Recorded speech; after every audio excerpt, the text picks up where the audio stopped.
So first came Bitcoin in 2009, then came Bitcoin Cash on 1st of August 2017. Now you have Bitcoin Gold coming on 25th of October. That's exactly what we're talking about today. We are talking about what is Bitcoin Gold, what are we supposed to do during the fork, and is there any risk of losing our Bitcoins? So thank you so much for coming back once again, guys. This is Crypto India and I'm your host Shiv. This is a channel we talk about cryptocurrencies, Bitcoin, blockchain, ICOs, news developments and market sentiments around the globe. And just want to make a small disclaimer, I'm not a technical, I'm not a programmer, I'm not a developer. This information is something that I've got through my research and I want to present this in the simplest language possible, right? So we have Bitcoin Gold coming on 25th of October. This may probably get listed on exchanges by 1st of November, right? And the price expected is maybe somewhere around 50 to 150 US dollar, which is lower than Bitcoin Cash. That is what the news is coming out. I'm not really sure what exactly the price is going to be, but I think it's going to be lesser than what Bitcoin Cash price was when it was launched during the fork, right? Okay, so let's understand what is Bitcoin fork first of all. So this, in the simplest language possible, as we all know, the Bitcoin is nothing but it's an open source software. Since it's an open source software, there is no one person, there is no one authority, there is no one person who controls the functioning of the software, right? So what happens is any programmer or any developer can propose a change to the software, to the protocol, and if that change that he's proposing, except he gets enough support from the other developers, other miners, that change will be accepted, right? That is what is it. It's based on consensus. But as of now, till date, we have seen so many debates on hard fork, on scaling issue of Bitcoin from the miners, from the developers, from the programmers around the globe. Every programmer, every developer have their own mindset, they have their own ideology as to what is right for scaling of Bitcoin. The other set of programmers, they have their own ideology as to no, this is not right, probably this is a better option. And this is where they never come to an agreement, and we have spent more than 2 years on this. And then what happens is one set of programmers, one set of developers wants to choose their own way, and the other set wants to choose their own way, and it could be for any reason possible. And that is where the fork happens. When one set decides to choose their own way, and they decide to choose their own way, they will follow their own rules of consensus, and this group will follow their own rules of consensus, and this is where the network splits into two. Okay, so that is, in short, that is what the fork is. Now the reason of this fork, which is a Bitcoin Gold, is the first reason that they have to say, the team has to say, is the current situation of mining Bitcoin, of approving the transactions on Bitcoin network, is not purely decentralized. And the reason that they say that most of the miners right now, as of now, the Bitcoin which is mined is mined using a hash power called SHA-256, which is an ASIC miner. ASIC miner is an expensive miner, and only the people who have this expensive miner can mine, and so not everybody can participate. So the reason of this fork right now is to make this mining available to more number of people, and so it becomes more decentralized, right? That is the idea that they have proposed. So this has been proposed by a guy called Jack or something, who is also happens to be the CEO of one of the mining company in China. And he said that now, according to this, so this entire fork is led by him, that with the introduction of graphic GPU mining, so graphic processors unit, right? With the GPU miners, more and more people will be able to participate into mining, and since more and more number of people can participate, there will be more decentralization of Bitcoin network. As of now, with the ASIC miners, with the SHA-256 miners, it is only available for few people with the graphic, with the GPU processor, it will be available for many people, and then it will be purely decentralized. That is what the reason is coming out for this fork right now. So let's understand what's going to happen during this fork, right? And I don't know how many more forks are about to come. Now, if everybody starts making a group, making their own rule, and start forking Bitcoin, there could be about, I don't know, maybe 5 or 6 or maybe 10 forms of Bitcoin, which is not good for Bitcoin, because the idea of Bitcoin is just 21 millions, and that is why it is it has anti inflationary, right? But these folks are not really good, honestly. But there has to be a solution in terms of scaling, but not too many folks are definitely not good. So let's talk about what is going to happen now during the fork, right? And where should we keep our Bitcoin, right?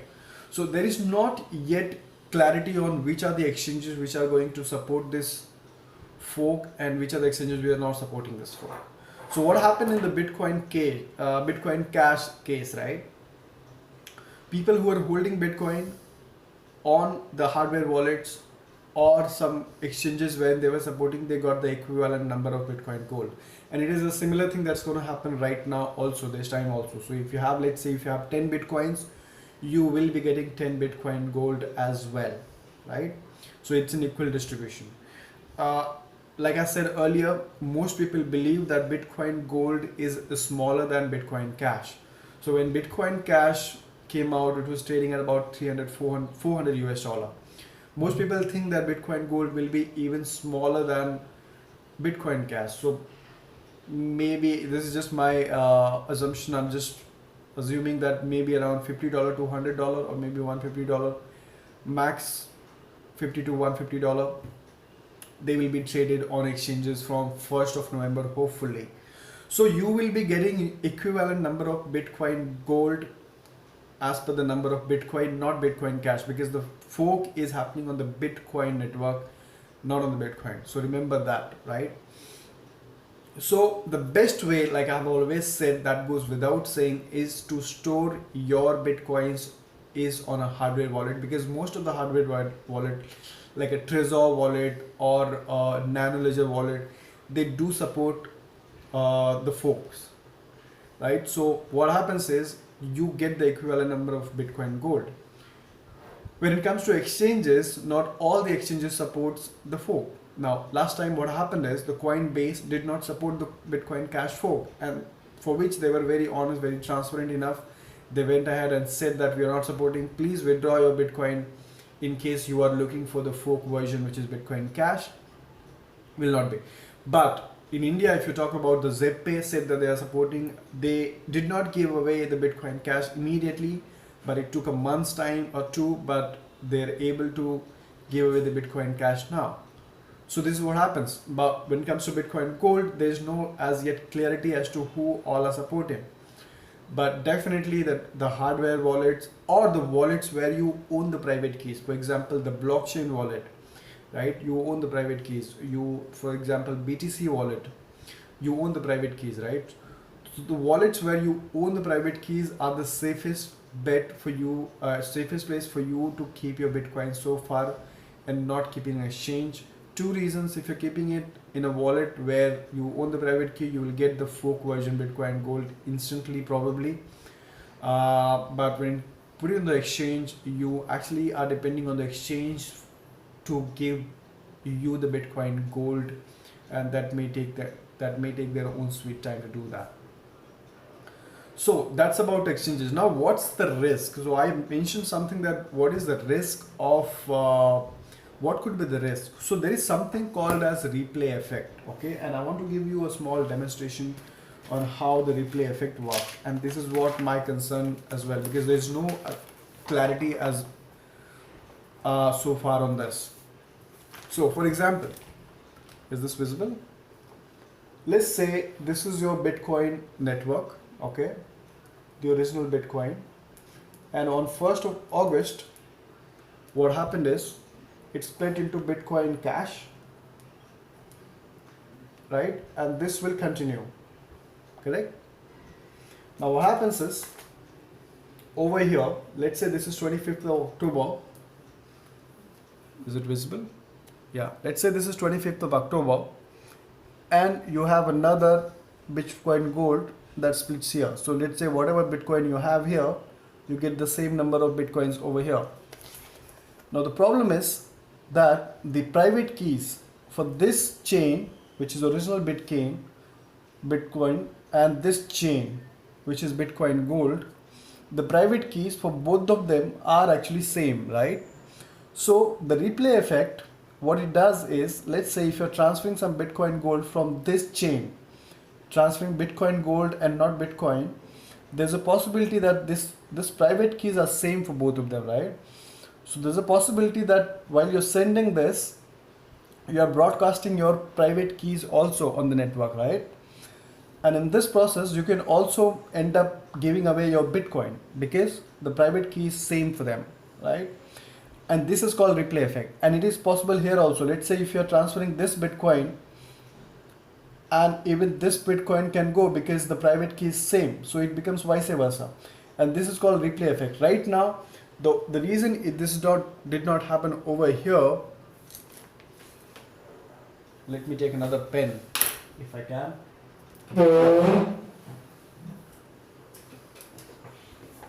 Right, so the reason this did not happen here is they had a small marking on this chain saying that with this mark, the miners will be able to identify whether this transaction is coming from the Bitcoin Cash chain or Bitcoin chain.